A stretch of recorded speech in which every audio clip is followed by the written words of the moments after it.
Okay, so right now we are in the midst of the yard site of my holy Rosh Yeshiva, Noson Tzvi Finkel, and he was the Rosh Yeshiva of the Mir Yeshiva for quite a good amount of years. I don't know exactly, but it's like for sure like 30 or something. And he was superhuman. He was unreal.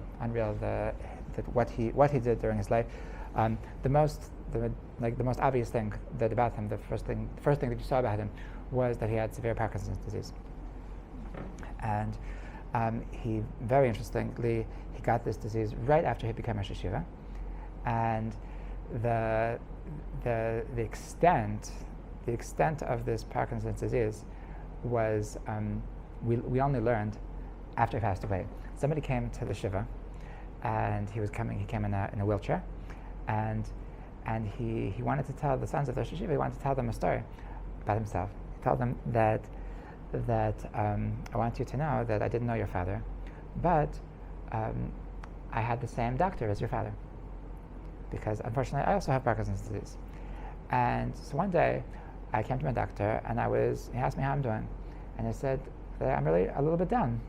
I'm a lot down, because I used to be a Talmid Chacham. I used to be a Torah scholar, and my life was learning. My life was just the exciting figuring things out of Gemara and just connecting with new knowledge. And just since I got sick, I just can't. I just don't have the strength. I don't have the internal strength to open the Gemara, to be thinking about these things, and it's just the pain is so intense that I just can't do it, and it's so sad. It's like I feel like I'm not the same person I used to be, and so the doctor my doctor told me that like I totally hear you and I totally feel bad for you, but I just want you to know that I also happen to be the doctor of Rabbi Finkel from the Mir Yeshiva, and his illness is 10 times worse than yours, and it doesn't stop him. And when we say it didn't stop him, so what we mean is that crazy, like even by healthy standards, it was not normal how much he did. He was giving 17 classes a week. Like he was different in every basement. She was giving them a share. Then he had the daily share. Then he gave the Master Shmuz. Then he gave this chabur and that chabur and that bit. 17 classes a week he was giving. Besides that, he was the fundraiser of the Mir Yeshiva with a budget of $20 million a year. So he was fundraising $20 million a year. And besides that, he had this thing that he insisted on making every single decision in the yeshiva. There was nothing that went on in the yeshiva without his okay. I once heard from I don't remember from who, that you can what's the word, delineate, give out. You can give out a lot. You can give out whatever you want. You can give out everything. If you create an organization, if you create a school, you can delineate all of the jobs, everything. You don't have to be there at all, and it's still called your place, except that it needs to have your vision in it. You can't give out your vision. You can't delineate the vision that somebody else can be the visionary. That it needs to have your vision. So, he did not go for that. He was very insistent that I need to be in charge of exactly who's teaching in every class, exactly who's coming into the yeshiva. He interviewed everybody, now what was really special, what I think we all felt, was how much he loved us. That it's like one of my biggest regrets in life so far is that I didn't have a personal connection with him. I was in awe of him, but it was from afar. And the reason why I didn't try to have a personal relationship with him was because I figured that he has enough on his plate already. He has enough going on. He's a sick man, and he has a big family, And Baruch Hashem, he has an amazing family. I think they had 8 kids, I think, and they're all amazing kids. And they're all doing amazing things. And besides that, he has thousands of students in the yeshiva. When he came to the yeshiva, so first of all, it was in severe debt, and second of all, it was a small place. There was a couple hundred people learning in yeshiva, and so he came to yeshiva, and he certainly made it into this empire. He made it into the biggest yeshiva in the world, and of course it was thriving with money, and he had all the connections, and what he did was just totally unreal, and just how he built the yeshiva, but so I figured he had so much on his plate that he doesn't have time for me, he doesn't have place in his heart for me, and I was really wrong. I was really, really wrong, because I was really judging him as a human being, and he was really superhuman, and it was really wrong of me to think that he doesn't have room in his heart for another student, because he actually had room for everybody. I remember once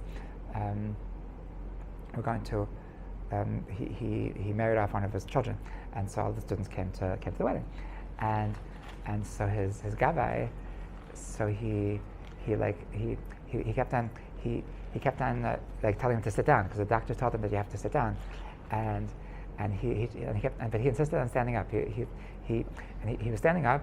We're all giving him mazel tov, and he insisted on giving every single student a kiss. And he refused to sit down. He refused to just give a hand.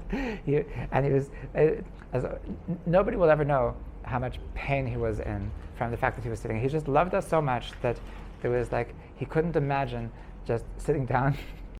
There was a time that for the shir in yeshiva, so he would sit down. He would sit down for the yeshiva, for the shir in yeshiva. Many times I saw that he would give the shir to his last ounce of strength. That he would be trying to get the words out, and just at some point he would say, "Entschuldigung, and he would just close the Gemara and go out. When he would come in, he wasn't able to walk. He needed people would he needed to be walked. He wasn't carried, but he was it was like dancing. They were holding him up as he was moving his feet, and so he barely was able to make it in. He came and he was just, and he once said "I'm sorry, I tried." Once he wasn't even able to get one word out. He just sat there, and just trying, and just nothing was coming out, and he just apologized and he said, "Guys, I tried." and he so he would always sit, as far as for as long as I know. No, that's not true.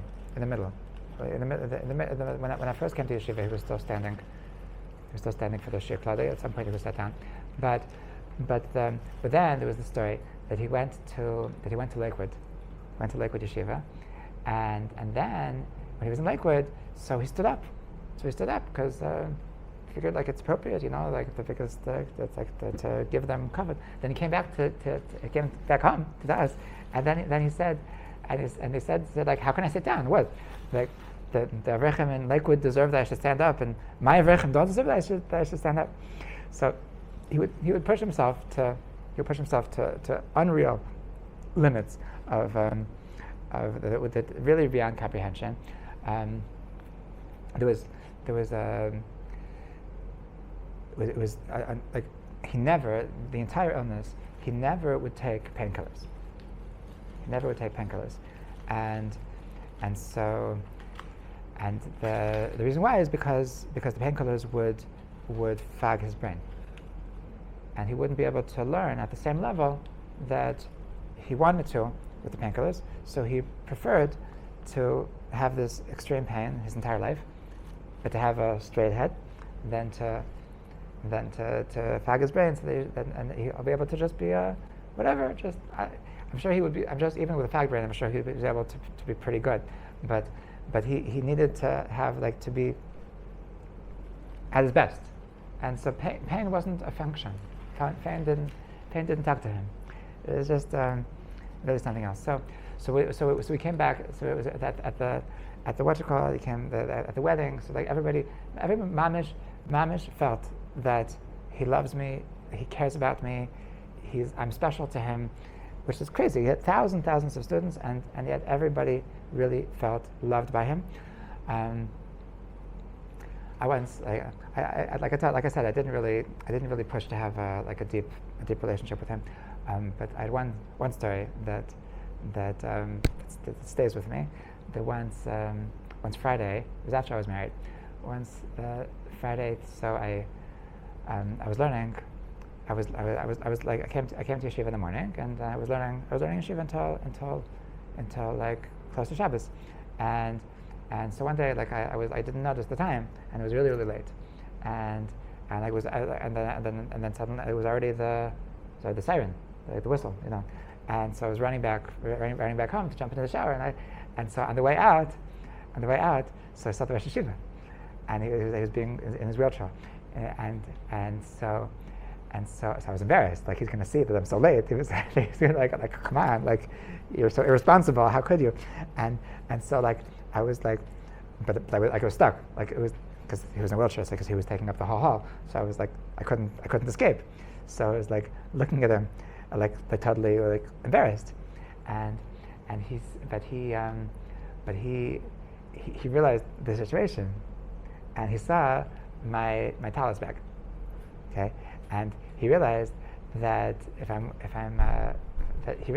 means that I've been in yeshiva since the morning, and I still haven't I've been learning the whole day, and just when he saw that, so his face lit up, and he looked at me with a huge smile, and he said, "Good Shabbos." He didn't it wasn't it was like he needed to give me he was just the whole reason why he said Good Shabbos, he was just so proud of me, it was everybody felt very loved, and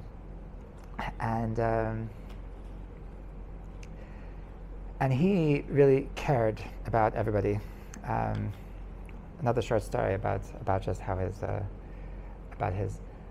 how much he cared about people. He was once fundraising in America, and there was some rich guy, a donor to the yeshiva, that he lived on the 16th floor, and fate had it that the elevator was broken that day. So his Gabby told him, it's it's not going to work, because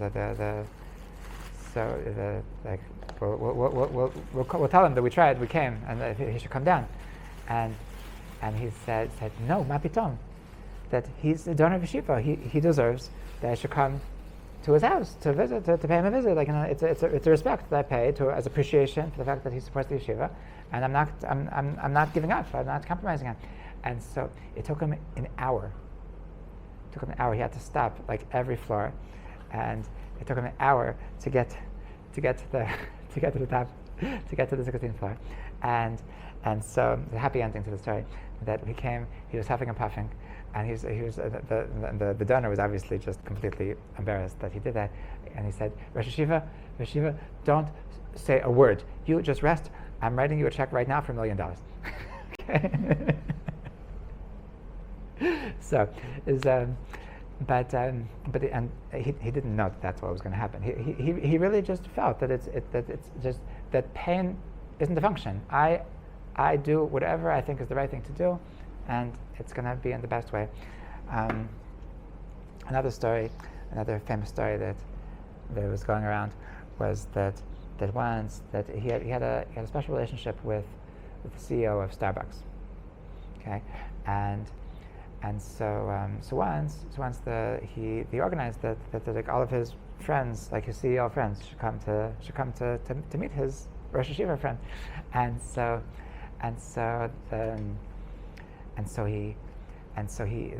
all these big hotshot CEOs came to his room, and so I don't think I mentioned this, that whenever he spoke to the Rosh Yeshiva, so he was always he was moving. It was moving like crazy movements. That was what Parkinson's does. I don't know if it does to everybody, but that was the way he was constantly just, and his hands would also be crazy, but he was able to control his hands by sitting on his hands. So he was sitting like this. but it was really weird, like the fact that he was constantly like shaking like that. So so all these so everybody was like embarrassed that he was in so much pain, and so like they're looking away, and so he goes, everybody, look at me, focus, and he says, look, guys, I know your time is precious because you're big, famous, you're busy CEOs, so I'll make it short. Tell me, does anybody know what was the lesson of the Holocaust? What was the lesson of the Holocaust? It's like everybody's like quiet. Said, guys, you don't know? Anybody? Nobody knows? So one guy says, never again. So, no. And so you guys, so he says, I'll tell you what's the message. Tell you what's the message of the Holocaust. That when we're in the Holocaust, so sometimes that you had a situation that you had 5 people that they only had one blanket, and they needed to share one blanket between them, and if they would take it a little bit too much to themselves, then nobody else would get. So the mamish, everybody had to. The only way that it worked is that they cared more about their flatmates than they did about themselves, and that is the message of the Holocaust. That if you want to survive, the only way to survive is if you care more about everybody else than you care about yourself. So, and that was his message to them. Interestingly, that CEO, so he said, he went to ask the Yeshiva's wife that, it's an interesting thing, like your husband, he never talks to me about money. He never talks to me. He knows that I'm a multimillionaire, and he never asked me for money. So what's up with that? So she says, maybe you should ask him. Just go ask him. So he says, Rosh Yeshiva, what's up with this? Why don't you ever ask me for money? So he says, you kidding? Our relationship is so much deeper than that. Meaning what? Meaning that he really felt that this is a yid that I can inspire. This is a yid that actually cares about my Torah, and that I can influence him to be a better Jew, and so to turn that into something so small as like ability to get some money out of him, to squeeze him for some money, that would be so disgusting. That would so desecrate the fact that here's a Jew that wants to come close to Hashem. Okay, so really, he really cared about everybody. He really cared about everybody's growth. He really cared about everybody's well-being. Another story that comes to mind right now is that I don't remember who it was, but it was during my time. It was during my time in Yeshiva. So it's for sure like somebody that I knew, that he was that he came to Rosh Yeshiva and told them that I want to leave Yeshiva early. I want to leave Yeshiva early.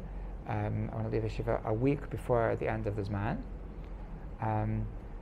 because so I asked him why. So he says because if I wait till the end of the Zman, so then it's a huge difference. It's a difference of $300 in the ticket.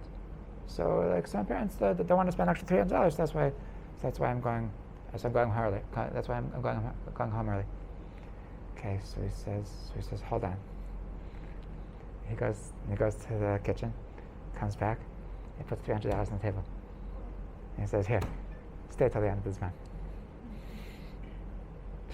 So that's it's a tiny story with just one person that he was saying, I care about your Torah. I care about your personal growth. I care about and I care about you like a son. That's what he's saying. That's I'm taking out of my pocket, I'm taking my money and paying so that you should have a full experience, and that and there's nothing more important in the world than you, little you. You're not little. That there's nothing more important in the world than your having this last week of learning in yeshiva. Okay? His message is just so, is echoing, is reverberating, like for so many years later. It's 12 years that he passed away. Last story I'll tell you is the story of his death, and that's really tragic. It's really tragic. He died because he loved us so much. Okay, the months before he passed away, so in every conversation that he was having with his Rosh Yeshiva friends, so he was sighing and complaining about the fact that he didn't have money to pay his avrechem. Meaning that in the yeshiva there's a kollel. There's thousands of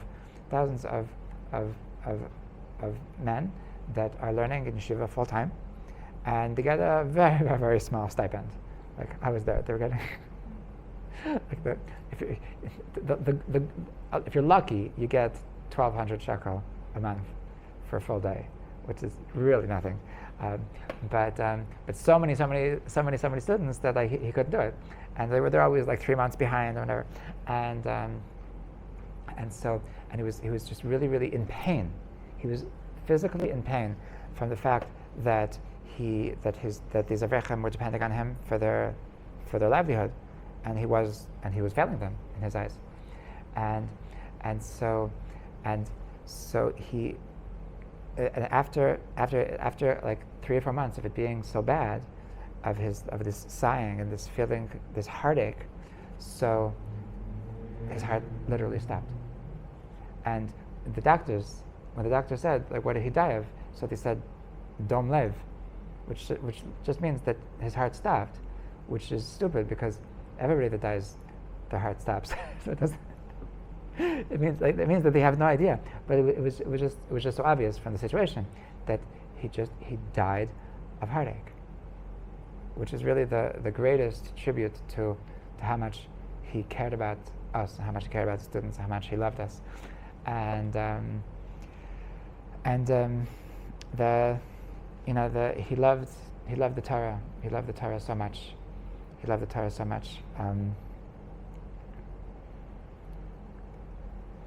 The way he would come. I don't know. It's all together. How much he loved us, how much he loved the Torah, it was just so intertwined. Like I remember once, another story is just coming back to me now, that the ones after Yom Kippur, so we were eating in the dining room, and so somebody started dancing. So we started the whole dining room started dancing, and so his home was very, very close to the dining room, and so he heard us, and he asked somebody what's going on, and he told him, and he says, I want to join them. So he got out of his house, and the Gabby was like walking him to us, and you don't understand how, like, you don't understand how painful it was every step for him to walk.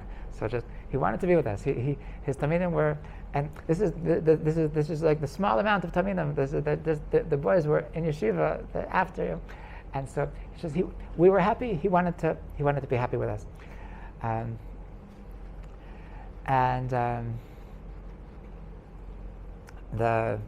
one of his most famous shmuzim that he gave, one of his most famous discourses that he gave was he was speaking at the Siyam Hashas, and he says, Hadron alach shas bavli, whoever heard such beautiful words,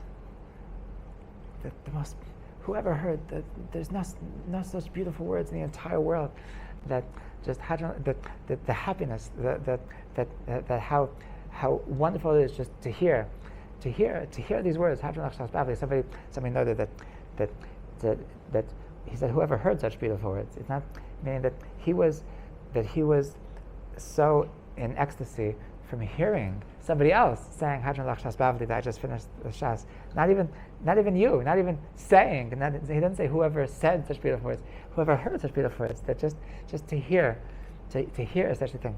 So his love of Torah was really so unreal, and his love of his students, his love of Talmid Chachamim was really unreal, and his entire life was really a tribute to that. So Zchus Yagan Aleinu, and we should really merit to be inspired by him, and to, as much as we can, to take from him and to help his legacy live on. B'ezrat Hashem.